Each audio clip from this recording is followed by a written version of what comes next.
Why do all mythologies have a thunder god fighting a serpent? It's in Egypt, it's in Greece, it's in Scandinavia, it's even in the Bible. Almost all of them have some part of the story where a thunder god ends up facing a serpent. But why does this happen? Is there really strong hatred between thunder and the serpent? That's what we'll explore today. Some may think I'm crazy, right? Not every mythology has a thunder god who ends up facing a mythological dragon, an extremely powerful dragon. But the truth is that yes, almost all or practically all mythologies do have some story of a god who decides to face a mythological dragon or a mythological serpent. I'm not going to talk about all of them here, right? Many mythologies exist, and while some hidden groups may lack such stories, the main ones have them. And I'll show them to you here. Let's take a little trip around the world, starting with Egyptian mythology, where I'm sure there will be people saying, Amy, but look well, look at me. There's no god of thunder in Egypt. Who actually faces the serpent is the sun god, Ra. But no, my great friend, no. Actually, we do have a story of a god of thunder facing a serpent in Egypt. Well, if you study mythology, you probably already know that the main villain in Egyptian mythology is a giant serpent called Apophis, which actually isn't that giant after all. Because depending on the source you find that describes it, you'll see a description saying it's actually 30 meters long. And 30 meters for a serpent, of course, is something really big, right? That came out wrong. But if you stop to think that Apophis is a giant serpent that devours the sun, it's not that big after all. But anyway, the story goes like this. Every night, Ra would take his boat, which he uses to travel across the sky, and enter the goddess Nut. It sounds like a joke what I just said, but it's true. It's just that, in this case, Nut is the goddess who personifies the sky, right? And by entering her, Ra would go on a journey through the underworld, passing through several gates. In this underworld and at these gates, he would face several challenges so that he could make the sun rise again. And the last of these challenges at the final gate is Apophis, who always tries to devour Ra's boat and Ra himself to prevent the sun from rising and in a way to end the world. And I believe that since this battle happens almost every night, there are several different versions about who faces Apophis. Most of the time, it's not the god Re who ends up facing her. Although, you know, there's that famous image of a cat kind of cutting off the serpent's head, right? In this case, that serpent is Apophis, and the cat there is the feline aspect. The cat form of the god Ra, which is called Mao, but most of the time, it's other gods who end up facing Apophis, because Ra doesn't go on this journey alone. A whole crew of gods goes with him. There's, for example, Anubis, who ends up fighting for him, right? The god with the lion's head. There's Bastet, there's Sekhmet. But there's a specific god who goes to Ra's boat specifically to fight against Apophis. And this god is the god Set. In Egyptian mythology, after Set is kind of, in quotes, defeated in the battle against Horus for the throne of Egypt, he ends up being invited by Ra himself to board his boat and fight against Apophis. Kind of to please Set's ego, right? And to prevent him from trying, to take Egypt again. And Set is the god of natural disasters. He is the god of sandstorms, the god of the desert. And look, god of storms and god of thunder as well, fitting right into the theme of this video. And there are other really awesome gods too.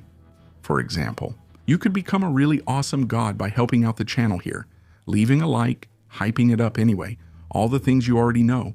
But most importantly, if you can and want to help me, you can become a member of the channel.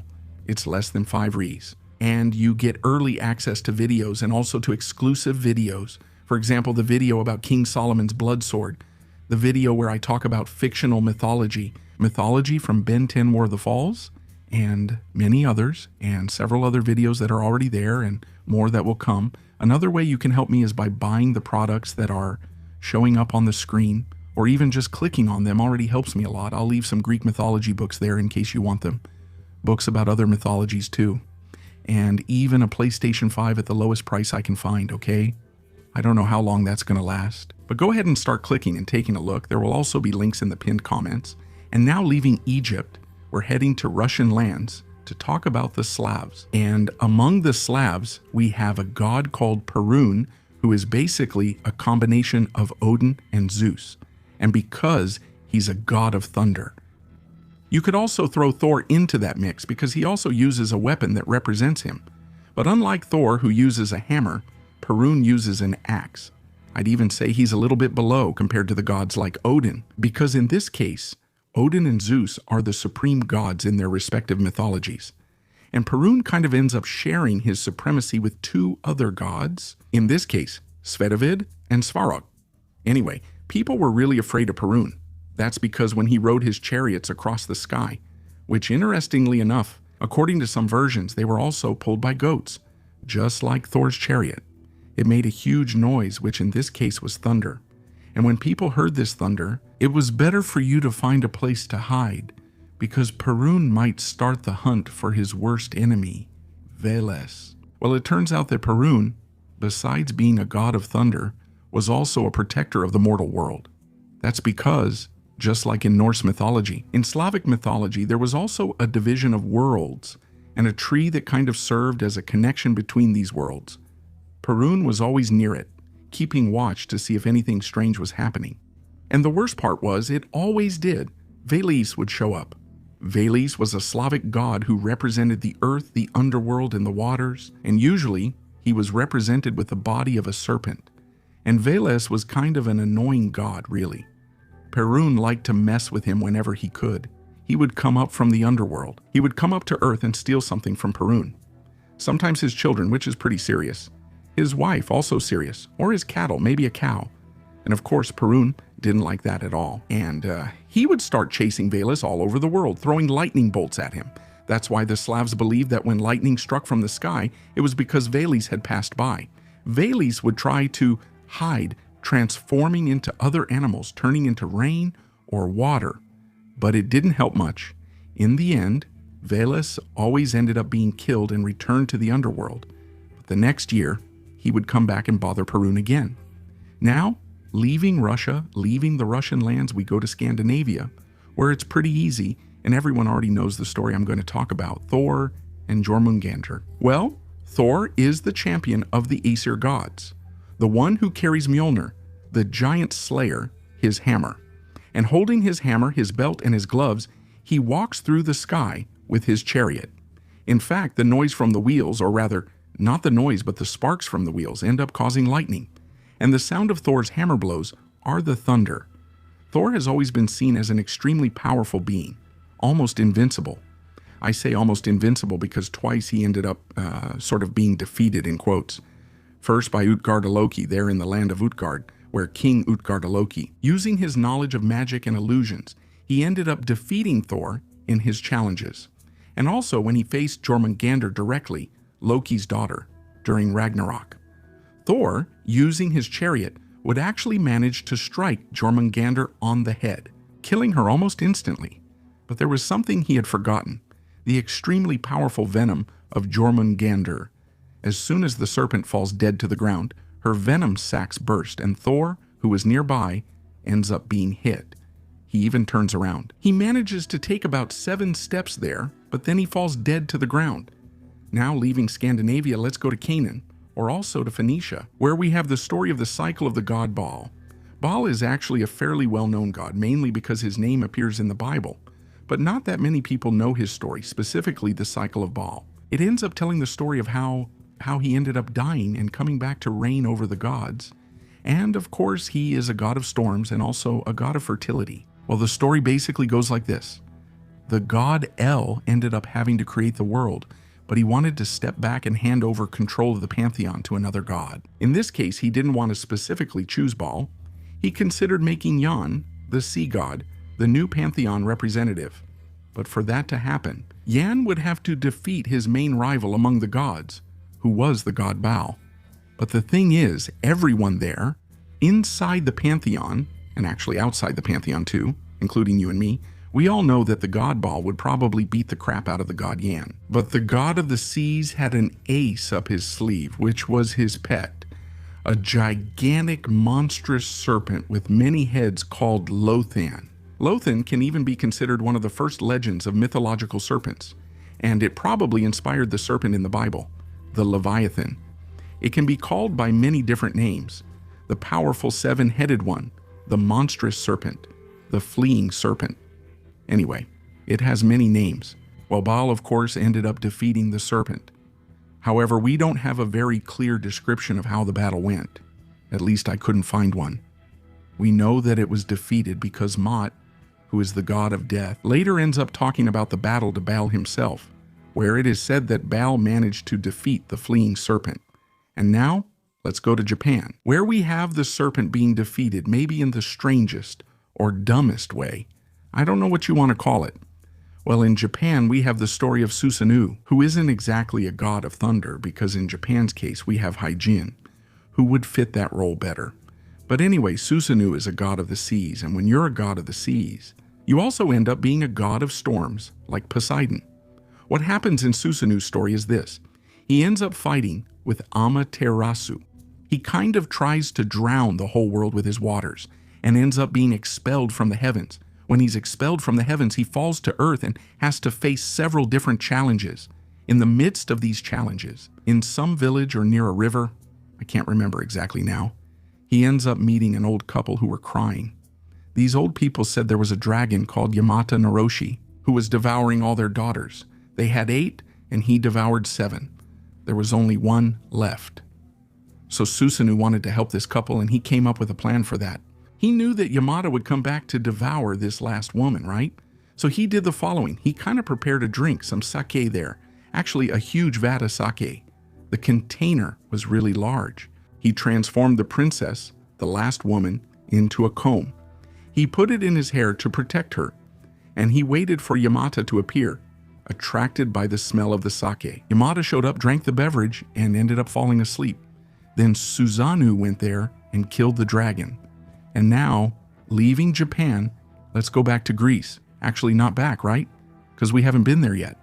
But let's go to Greece, where, my friend, I know a lot of people are thinking I'm going to talk about the story of Hercules against the Hydra. But that's not it. Not in this story. Actually, it's the story of the god of thunder facing the serpent. It's the story of Zeus facing Typhon. He was a giant created by Gaia to dethrone Zeus. Typhon rose up and started climbing Mount Olympus. But he was easily defeated by the supreme god of Olympus, who came down and rushed toward him.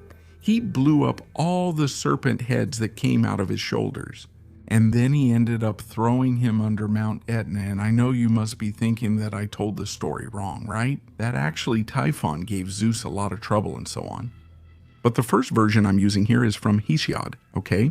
That other one is from Pseudo-Apollodorus. And yes, Typhon can be characterized as a serpent. That's because he had a serpentine body. And he had several dragon heads, and even a dragon wing on his back. Moving on to Mesopotamia, we have the story of Marduk facing the primordial goddess Tiamat, who had the form of a sea serpent. According to what they say, once the younger gods ended up choosing Marduk to face Tiamat and take away her reign. Marduk ended up gaining various powers from the other gods, as well as equipment, and he managed to open Tiamat's mouth and fill her with air from the inside. He was able to defeat and kill her, and by using her entire body, he ended up creating the world we know. Moving on to India, we have the story of the god Indra facing the serpent Vritra, who had stolen all the waters of the world. And Vritra ended up using a lot of soma. He broke through all the barriers that Vritra had built, reached her, and managed to open her belly, making the water fall back into the world again. Among the Oryxas, we even have a bit of confusion there between Zango and Oxumare. In this case, Oxumare is the Oryxa in the form of a serpent, the Oryxa of the rainbow. And Zango is the Oryxa of fire and lightning. In the Aztec trilogy, we also have Tezcatlipoca and Quetzalcoatl, killing Tepactli and the primordial sea monster. But interestingly, neither of them is really connected to lightning and storms. And even in the Bible, we have this story. There's Michael defeating the dragon, but the main story would be about God. Only he can kill the sea serpent Leviathan. Well, these stories exist for several different reasons. And they're not always exactly the same story, as you can see. Well, this kind of story about a god of thunder or a main god facing a primordial monster, which is usually a serpent, has a name. Or rather, it's a concept that has a name. It's called Chaoskampf, which is a German term that means struggle against chaos. And it describes one of the main and universal motifs present in all mythologies. The epic clash between a god hero and a primordial monster. usually represented by a sea serpent or a dragon. That story symbolizes the moment when the force of civilization and culture faces the wild and chaotic energies of the universe. Interestingly, that term comes from the Babylonian epic Enuma Elish, where the goddess Tiamat is destroyed by the god Marduk. And interestingly, in this story, as I told you, in fact, in that story, chaos is represented by Tiamat. And then Marduk goes there, defeats her, and brings order to the chaos by creating the world. But there's a problem, which is the following. Not every battle that happens between a god and a serpent ends with the god bringing order to chaos. For example, Thor ends up dying to Jormungandr. Perun too, when he destroys Veles, Veles ends up coming back later. And even when the god defeats Leviathan, it doesn't really have much influence on the universe there. All the order would already be established for those specific stories. They say that actually another term should be used, which is Thelmakia. Another way to explain this as well is through the hero's journey, right? The famous monomyth that you've probably heard about. In this case, it would be a concept there that Joseph Campbell ended up developing, which says that in all mythology, or almost in every story out there, it involves a hero who sets out on an adventure, overcomes a crisis, and then returns home. Funny that Campbell even talks about the hero facing a dragon, right? If you consider the god of thunder as the hero, it would go something like this, at least according to my interpretation. The god of thunder would be our desire to bring order to the world. He is the light, the consciousness, the intelligence that wants to build rules, cities, and values. The serpent coiled around the world, or hidden in caves, or even trying to invade Olympus, represents chaos and primitive instincts, and everything we still don't understand about ourselves. Typhon kind of climbing Olympus would be like this chaos wanting to come back and destroy all order. Zeus represents the god of thunder and justice and order. He would have to put an end to this chaos when the thunderbolt strikes the serpent. It's as if our mind is trying to organize the confusion of life. The hero or god appears at a moment when he decides he can no longer be ruled by fear or by chance. Campbell also explains that this serpent or dragon carries scales that shine like an invisible phrase. You must. These scales are the rules of society, the expectations of others, and the masks. The monster guards a treasure, but this gold isn't money. It's our authentic identity which is trapped inside. The battle happens then when the hero, right, he no longer wants to follow others' wishes. Instead, he wants to do what he wants. To truly become himself, he must confront the dragon of his ego and prove his will is stronger than the chains of the past. Killing the dragon is a psychological cleansing, destroying what is old and obsolete so that new life can flourish. And why would an enemy always be a serpent? Well, in this case, notice that the biology of the creature is the key, right? The serpent sheds its skin, leaving the old body behind while it stays alive. It symbolizes immortality and the raw energy of nature, which never dies. It only transforms. In the West, the thunder god usually tries to kill the serpent, wanting to dominate nature by force. In the East, the approach is a little different. The hero tries to harmonize with the dragon, understanding that this vital force shouldn't be destroyed, but rather integrated. Well, in the end, according to Campbell, this narrative teaches us that confrontation is always necessary. If the thunder god never faced the serpent, the world would become stagnant, endless, and full of repetitions. By facing a monster, the hero sacrifices his comfort zone and his illusions. The lightning that cuts through the sky is the brilliance of truth, which destroys the lies of the ego, allowing man. Finally, he can walk on his own, free from restraints and from the social dragon. Well, that's one interpretation.